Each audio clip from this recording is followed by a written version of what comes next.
এবার খোদ বিজেপি বিধায়ক রেখা পাত্রের বিরুদ্ধে মুখ্যমন্ত্রীর জনতার দরবারে গিয়ে বিজেপি নেতা তথা মহারাজ লিখিত অভিযোগ দায়ের করলেন। 2026 বিধানসভা নির্বাচনের প্রাক্কালে তিনি লেবুখালীতে একটি গেস্ট হাউস ভাড়া নিয়েছিলেন এবং সেখানে মাসিক 70,000 টাকা ভাড়ায় কন্ট্যাক্ট হলেও প্রথম 2 মাস দেওয়ার পরে বাকি 3 মাস দিচ্ছেন না। অর্থাৎ ইতিমধ্যে এই নিয়ে সোচ্চার হয়েছেন মহারাজ। তিনি বলেছেন, যতবার তার সঙ্গে কথা বলতে যাই, ফোনে কথা বলি, বিভিন্ন সময় তিনি বাজে বাজে কথা বলেন। এটাও তিনি দাবি করেছেন, একজন অশিক্ষিত তার সঙ্গে কী কথা বলবো, তিনি কিছু জানেন না। এই নিয়ে সোচ্চার রয়েছেন মুখ্যমন্ত্রীর দরবারে। তিনি বলেছেন, যেভাবে কথা হয়েছিল সেই গেস্ট হাউসে মাসিক ভাতা হিসাবে সেটা তিনি দিচ্ছেন না। আরও চাইতে গেলে উপরন্তু তাকে বাজে কথা শুনতে হচ্ছেন। এমনকি ওখানে 4 বিঘা জমির ওপরে এই গেস্ট হাউস এই গত 5 মাস ধরে তিনি আটকে রেখে দিয়েছেন। সেখানে একাধিক কর্মকাণ্ড চলছে, উৎসব, পিকনিক ও ফুর্তি চলছে বলে এমন গুরুতর অভিযোগ এনেছেন এই বিজেপি নেতা। আর পাশাপাশি রেখা পাত্র পাল্টা বলেছেন, তিনি কি করে এখানে এই গেস্ট হাউস বানিয়েছেন আমরা জানি। সাধারণ পাবলিকের কাছ থেকে জমি লিখি নিয়ে গেস্ট হাউস তৈরি করেছেন। এমনকি এর আড়ালে তিনি বিভিন্ন সময় এখানে অন্য কাজ হতো বলো এটাও তিনি দাবি করেছেন। তার পয়সা আসছে না, পয়সা আসলে দিয়ে দেবো, আমরা পয়সা না দেওয়ার পাত্র নই। ইতিমধ্যে এই নিয়ে সোচ্চার রয়েছেন মহারাজ কেশবানন্দজি। তিনি বলেছেন যে অবিলম্বে মুখ্যমন্ত্রী হস্তক্ষেপ করুক, যেভাবে দখল করে রেখেছে আর সেখানে বিভিন্ন কাজকর্ম চলছে, উৎসব চলছে, ফুর্তি চলছে এবং কি আনন্দ উৎসবে মেতে রয়েছেন বিধায়ক। এই দাবিটাও তিনি করেছেন। পাল্টা রেখাপাত্রের দাবি, আমরা পয়সা নেই বলে দিতে পারছি না, পয়সা এলে দিয়ে দেবো, 1 বছরের কন্ট্রাক্ট, তারপরে আমরা এই গেস্ট হাউস ছেড়ে দেবো। কিন্তু তার আগেই এই বিজেপি নেতা অর্থাৎ মহারাজ তিনি দাবি করেছেন অবিলম্বে গেস্ট হাউসের মাইনে ভাড়া মিটিয়ে দিক। আমরা চাই তিনি যেভাবে কথা দিয়েছিলেন নির্বাচনের আগে সেইভাবে তিনি ভাড়া মিটিয়ে দিক। এই নিয়ে মুখ্যমন্ত্রীর দরবারে গিয়েছেন। তাই নিয়ে ইতিমধ্যে রাজনৈতিক চাঞ্চল্য ছড়িয়েছে। অর্থাৎ বিজেপি বিধায়কের বিরুদ্ধে খোদ এক মহারাজ অর্থাৎ বিজেপি নেতা তিনি দাবি করেছেন যে এইভাবে তিনি যেভাবে রেখে দিয়েছেন, জোর করে দখল করে রাখা যায় না। আমি চাই যে অবিলম্বে এই গেস্ট হাউস ফিরিয়ে দেওয়া হোক। ইতিমধ্যে তিনি এটাও বলেছেন তিনি এমএলএ কোটার টাকা পাচ্ছেন না মাইনে, কিন্তু আমরা জানতে পারছি তিনি প্রতি মাসে টাকা পেয়ে যাচ্ছেন। তাহলে ভাড়া কেন দিচ্ছেন না? এই নিয়ে একাধিক প্রশ্ন উঠে গেল। রেখাপাত্রের দাবি 1 বছরের কন্ট্রাক্ট, সেই মতো আমরা 1 বছর পরে ছেড়ে দেবো এবং ঠিক সময় মতো পয়সা উনি পেয়ে যাবেন। তাই সব মিলিয়ে খোদ এবার রেখাপাত্রের বিরুদ্ধে গেস্ট হাউস দখলে অভিযোগ তুললেন অর্থাৎ মহারাজ, অন্যদিকে বিজেপি নেতা। কেন এসেছে? আমি এসছি, ওই রেখাপাত্র আমার জমিটাকে দখল করে রেখেছে, বাড়িটাকেও দখল করে রেখেছে। বাড়িটা হচ্ছে হোটেল কেশবানন্দ প্যালেস। সেই বাড়িটা 3 তলা বাড়ি, 4 বিঘে জমির উপরে বাড়ি।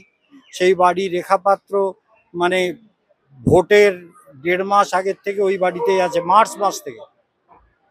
এবং তারপরে তার সেন্ট্রাল ফোর্স সব ওই বাড়িতেই ছিল। আমি যেহেতু বিজেপির সাপোর্টার সেহেতু ওনাকে দিয়েছিলাম। কিন্তু প্রথম 2 মাস মানে মার্চ এপ্রিল এইটার ভাড়া দেওয়ার পরে আর ভাড়া 3 মাস হয়ে গেল, কোনো ভাড়া দেয় না। বা বাড়িটা কেনার কথা ছিল 1,25,00,000 টাকায় কেনার কথা ছিল, সেটাও কিনছেন না এবং ভাড়াটাও দিচ্ছেন না। উল্টো পাল্টা অনেক গালিগালাজ করছেন আমার লোকেদেরকে। আমি তো যেতে পারি না, আমি ব্যস্ত থাকি। বাগবাজারে আমার অফিস, সেখানে আমি বসি। বৃন্দাবনেও আমার গেস্ট হাউস রয়েছে। তো সেই জন্য আমি অনেক ব্যস্ত থাকা লোক, কিন্তু এইসব প্রবলেমের জন্য এখানে এসছি। যাতে শুভেন্দুবাবু তো বৈষ্ণব লোক, অধিকারী লোক তো বৈষ্ণব পরিবারের লোক। আর মহাপ্রভুর সঙ্গে উনার বংশের কেউ পুরী ধামে গিয়েছিলেন পূর্বপুরুষ। সেই জন্য ওনার উপরে ভরসা আছে আমাদের যে উনি জানতে পারলে ব্যাপারটা সমাধান করবেন। রেখাপাত্রের সাথে কথা বলেননি আপনি? অনেকবার আমি কথা বললে উল্টো পাল্টা ভাষাগুলো খুব খারাপ। বিধায়কের মুখে খারাপ ভাষা? হ্যাঁ, সে বলছে যে আমি নোংরা রাজনীতি করি না। তাহলে কি মা, তোমাকে তো আমি মা মেয়ের মতো করে মা বলে ডাকি, তা তুমি নোংরা রাজনীতি করো কিনা এই কথা উঠলো কি করে? আমি কি তোমাকে বলেছি যে তুমি নোংরা রাজনীতি করো? এই কথাটা উঠলো কি করে? তিনি কি বলছেন যখন আপনি বলছেন ভাড়া দিন বা কিনে নিন, তিনি উত্তরে কি উত্তরে বলছেন আমার টাকা ঢুকিনি, আমি দিতে পারছি না, আমি টাকা ঢুকলে দেব। এইরকম মানে তার স্বামীও সেদিনকে বলছে যে আমরা 1 মাসের টাকা জোগাড় করে দিতে পারি, নেবা তো বাল নেও, বা মানে নোংরা ভাষায় কথা বলছে। ওর নাম হচ্ছে ওই সন্দীপ পাত্র, ওর বরের নাম, রেখা পাত্রের বরের নাম। এইরকম অসভ্যতা করছে ওরা। সেই জন্য আমরা তো মানে বিপদে পড়েছি আর কি। মানে যা আশা করছি শুভেন্দুবাবুর কাছে গেলে সব সমস্যার সমাধান হবে। আমার নাম স্বামী কেশবানন্দ বনমহারাজ। আমার ওই হোটেলটার নাম হোটেল কেশবানন্দ প্যালেস। আর জায়গাটা? জায়গাটা হিঙ্গলগঞ্জ ব্লক, নেবুখালী। কিছু করছে আপনার ঘর ভাড়া সেই মহারাজ আজকে দুয়ারে চলে এসেছে, কি বলবে? দেখুন, আমিও মহারাজের ওই বাড়িটা দেখেছি। আর উনি আমাদের যে মুখ্যমন্ত্রীর যে আহ, জনতার দরবারেও গিয়েছেন নাকি এই বিষয় নিয়ে। আপনারা জানেন যে আমার পা ভেঙে যাওয়ার জন্য আমি 1 মাসেরও অধিক, আজকের এই 1-1.5 মাস হতে যাচ্ছে, আমি বিধানসভায় যেতে পারিনি। এবং উনি আমাকে ফোন করেছিলেন একদিন যে আমাদের ঘর ভাড়াটা মেটান, 2 মাসের ঘর ভাড়া। এবার ওনাকে আমি বললাম যে আমি ঘর ভাড়াটা আপনাকে যত সম্ভব আমি দেওয়ার চেষ্টা করছি। আর আমি তো এখনো তো বিধানসভার কাগজপত্র জমা দিতে পারিনি, অতএব আমার মায়নাটা এখনো ঢোকেনি। ঢুকলে আমি দিয়ে দেবো, আপনার খুব তাড়াতাড়ি, আপনার চিন্তা নেই, আমরা তো ছেড়ে পালিয়ে যাচ্ছি না। কিন্তু উনি যে কথাটা বলছেন যে ওনাকে নাকি 1.5 কোটি টাকার বিষয়, একটা ঘরটার বিষয় তুলছে, যে উনি আমাকে প্রপোজালটা দিয়েছিলেন যে 1.5 কোটি টাকায় আমার বাড়িটা কিনে নাও। আমি খাই লোকের বাড়ি পরিচালিকার কাজ করে। সেইখান থেকে আমাদের এখন বর্তমান মুখ্যমন্ত্রী আমাকে আজকে পার্টিতে নিয়ে এসে আজকে একটা আন্দোলন থেকে তুলে এনে আমাকে একটা জায়গা করে দিয়েছেন। আমি 1.5 কোটি টাকা কোথা থেকে জোগাড় করবো যে ওই বাড়ি আমি নেবো? আমি কুঁজো আমি আমি কুঁজোয় আমি চিত হয়ে শোয়ার শখ আমার নেই। আর একজন মহারাজ হয়ে এরকম ধরনের কথা বলছেন। উনি বিগত দিনে ওই বাড়িতে কি করতো, কি কারবার চালাতো, সেটা কিন্তু এই হিঙ্গলগঞ্জ এবং লেবুখালীর মানুষের অজানা নয়। অতএব এই বাড়িতে আমরা আছি এবং সুস্থভাবে ভদ্রতার সাথে আছি। আর আমরা পালিয়ে যাবার লোক নয়, আমার বাড়ি এখানে। অতএব ওনার যে টাকাটা, ওটা 50,000 টাকা দিয়ে দেওয়াও হয়ে গেছে। উনি যে মিথ্যে কথা বলছেন আমার হাজবেন্ডের নামে, যে আমার হাজবেন্ড নাকি খিস্তি মেরে ওনাকে বলেছেন, কিন্তু আমি কখনোই বিশ্বাস করি না যে ওনার সাথে খিস্তি মেরেছেন। কিন্তু উনি আমাকে ফোন করেছিলেন, আমাকে অপমানজনক কথা বলেছিলেন। আমার কাছে সে রেকর্ডিং আছে। আমি তখন বিডিও অফিসে আছি, ফোন আমার বাড়িতে। আপনি যদি আমার সাথে আমার ওখানে যান অফিসে, আমি অবশ্যই আপনাকে রেকর্ডিংটা দিয়ে সাহায্য করতে পারি। যে একজন মহারাজ, ওনাকে আমি যথেষ্ট সম্মান করতাম, কিন্তু ওনার এই আজকের এই ব্যবহারটা দেখে আর সম্মান করা যায় না।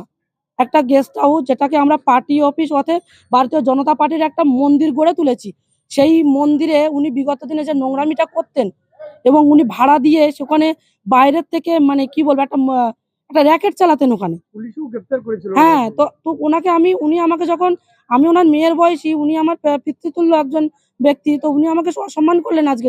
তাহলে আমি ওনাকে অসম্মান করতে চাই না, কিন্তু উনি হয়তো ভুলেই গেছেন টাকার লালসায়। উনি দেবেশ মণ্ডলের খুবই ঘনিষ্ঠ।